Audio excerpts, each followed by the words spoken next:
पिशाच स्वामीर बर्बर कांड भूलीगला मणिसत्व साजिला शैतान स्त्रीर रक्त रे होली खेलिला स्वामी समस्तंक आगरे स्त्री को जीवन रू मारिदबा को कला उद्यम। हाँ आज्ञा घरोई कली एबे घरु बाहरी पदारे पड़िछि आउ एही कली एबे नेछि रक्ताक्त मोड़। टिके भल करी देखंतु एही दृश्य को डाक्तरखाना रे छटपट हेउछंती महिला जनक आउ तांकर एभली अवस्था करिसंती तांको स्वामी। अग्नि को साक्षी रखी जहाकू दिने बाहा होई घर को आनिथिले आज सही स्त्री को आक्रमण करी लहु लुहाण करिछि शैतान स्वामी। पारिवारिक कलह को नहीं स्त्री रो बेक काटिला शैतान स्वामी। स्त्री गुरुतर भावे नावगां गोष्ठी स्वास्थ्य केन्द्र रे जीवन मरण सह संघर्ष करुछि जार दृश्य आमे आपनकू स्पष्ट भावरे देखाई पारुनु। एभली एक हृदय विदारक घटना देखिबाकू मिलिछि जगतसिंहपुर नावगां थाना अंचलर नंदी ग्राम रे। तेबे आसंतु जानिबा संपूर्ण घटना कोन। सूचना अनुसार बालिकुदा थाना अंचलर इच्छापुर गाँवर जटाधारी सेनापति पुओ प्रकाश सेनापति एवं तांको पत्नी पद्मिनी सेनापति मध्यरे सबु बेले झगड़ा लगी रहुथिला। एही पारिवारिक कलह को समाधान करबा निमंते महादेवंक पीठरे ग्रामवासी उपस्थिति रे उभयंक बुझामणा चलिथिला। सेही समय रे हठात पद्मिनी स्वामी प्रकाश एक धारुआ अस्त्र रे सभा मझिरे समस्तंक उपस्थिति रे स्त्री रो बेक काटी देथिले जहा फल रे पद्मिनी गुरुतर आहत होइथिले। एभली दृश्य देखि उपस्थित थिबा लोके हतबाक होई जाइथिले। केहे किछि बुझी पारु नथिले कि रोकिबाकू साहस मध्य करि पारु नथिले। किंतु पद्मिनी को एभली अवस्था देखि ग्रामवासी माने तांको चिकित्सा निमंते नावगां गोष्ठी स्वास्थ्य केन्द्र पठाइथिले।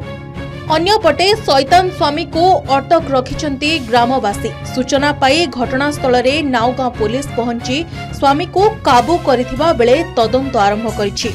अन्यपटे नावगां गोष्ठी स्वास्थ्य केन्द्र रे डाक्टर पद्मिनी प्राथमिक चिकित्सा आरंभ करिथिबार देखा जाइछि।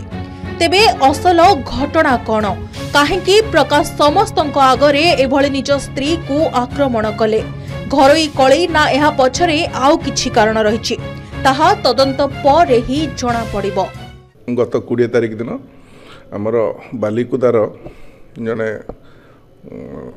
स्त्री लोक तांकर स्वामी सहित मन मतांतर हबारु 20 तारिख दिन नावगां थाना अंतर्गत नंदीग्राम गोटे मंदिर रे उभय पक्षर भद्रलोक बसिक समाधान करने चेष्टा करुले। जितेबाला समाधान करने चेष्टा कर उभय पक्ष भद्रलोक समस्ते स्वामी स्त्री को कहते आपण मैंने एकांत टे आलोचना करूँ। से एकांत आलोचना करने सुजोग नहीं करी हठात स्वामी ता स्त्री को एक ब्लेड रे ता बेक को आक्रमण करी फल सी क्षताक्त होकर बर्तमान डाक्तरखाना चिकित्साधीन अच्छी एवं आमे आक्यूज्ड हजबैंड जी अच्छा प्रकाश सेनापति और कालिया ताको अरेस्ट करके आज कोर्ट चालाण कर बाहागर 15 वर्ष होता है गोटे 8 वर्षर झील अच्छी। बर्तमान अधिका तदंत कहले आम जो जदि से स्पॉट कौन जदि ब्लड स्टेन थी एवं विक्टिम मेडिकल रिपोर्ट आसो से अनुसार फर्दर आगे।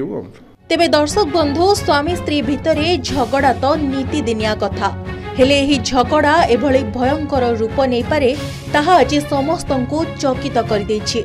स्वामी स्त्री बंधन एक पवित्र बंधन बेले बेले परस्पर मध्य रे केते राग रोष अभिमान तिक्तता देखा देथिले मध्य दुईंको संपर्क अतुट किंतु क्रोधर बशवर्ती होई निज स्त्री सह एभली करिबा खूब निंदनीय। जगतसिंहपुर शुभंकर जेना रिपोर्ट के न्यूज ओडिशा।